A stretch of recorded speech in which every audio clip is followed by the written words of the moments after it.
ચાલો મિત્રો, આજે અમે બનાવવાના છીએ બટેકા અને સાબુદાણાની ચકરી. તો પહેલાં બટેકાને ચાલુ ઉખેડી અને નાના નાના ટુકડા કરી નાખીએ. પછી આ સાબુદાણા જે પલાળી દીધા છે અને બટેકાને પછી બાફી લે અથવા તો કુકરની અંદર જે તમારી પાસે હોય, અને બટેકા સરસ મજાના બફાઈ જાય. પછી આગળની તમને જો રેસીપી તમે જોતા જજો, વિડીયો ફૂલ એકદમ મસ્ત સરસ છે. કુકરની અંદર બટેકા ભરી દીધા છે. કુકરની અંદર બટેકા ભરી અને એની અંદર થોડુંક પાણી નાખી દેવાનું. અને આ સાબુદાણા અમે વહેલા પલાળી દીધા હતા, એટલે એ સાબુદાણાને પલાળી અને પછી અલગ અલગ તપેલા, બે નાના તપેલા હોય એની અંદર કાઢી લેવાના. જે આપણે જે પ્રમાણે સાબુદાણા પલાળીએ એ તમારા હિસાબથી પાણી નાખવાનું, જે કે બુડબુડા થઈ જાય એ રીતના.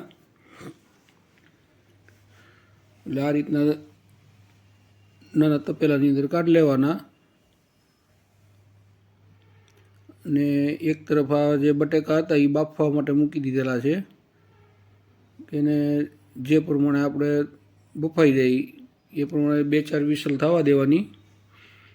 અને સાબુદાણા અને બટેકાની જે ચકરી બનાવવા માટે એમાં લીલી મરચી, લીંબુ એ બધું નાખી દેવાનું, જેવું તમારે ટેસ્ટી બનાવવું હોય એ રીતનું.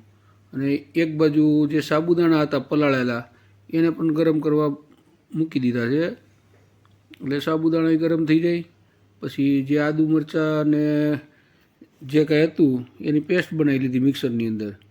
પછી આ જે બટેકા બફાઈ ગયા હતા અને સાબુદાણા બફાઈ ગયા છે હવે. પછી એને આ ગ્રાઇન્ડર મારી દીધું, એટલે એકદમ ગ્રેવી જેવું બની જાય. પછી સાબુદાણાનું જે હતું એની અંદર બટેકાને એવું બધું મિક્સ કરી દીધું. એટલે એકદમ ટૂંકમાં આપણે જે પાપડની જે ખીસી કહીએ એ ટાઈપનું મસ્ત બની જાય. પછી એને આ ગરમ કરી દીધું.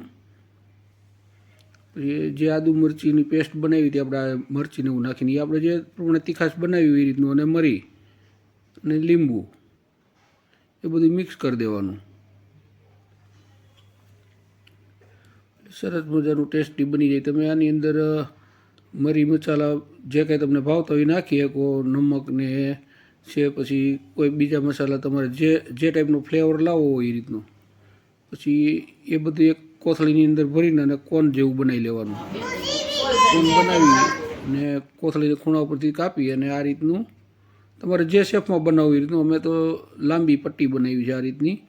ઘણા ગોળ ચકરી બનાવે, એટલે જે આકારથી તમારે જે રીતનું બનાવવું બની શકે.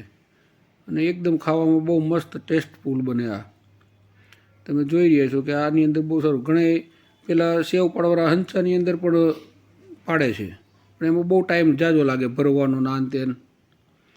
તો આ કોથળીની અંદર જેમ કે ભરી અને ખૂણો સેજ આમ તો કટ કરી અને આ રીતનું કરી દેવાનું, એટલે એકદમ મસ્ત લાગે. અને આ વિડીયો સારો લાગ્યો શેર, સબસ્ક્રાઈબ અને કોમેન્ટ કરજો. તો વિડીયો તમને કેવો લાગ્યો? સરસ લાગ્યો હોય તો લાઈક, શેર, સબસ્ક્રાઈબ અને કોમેન્ટ કરજો.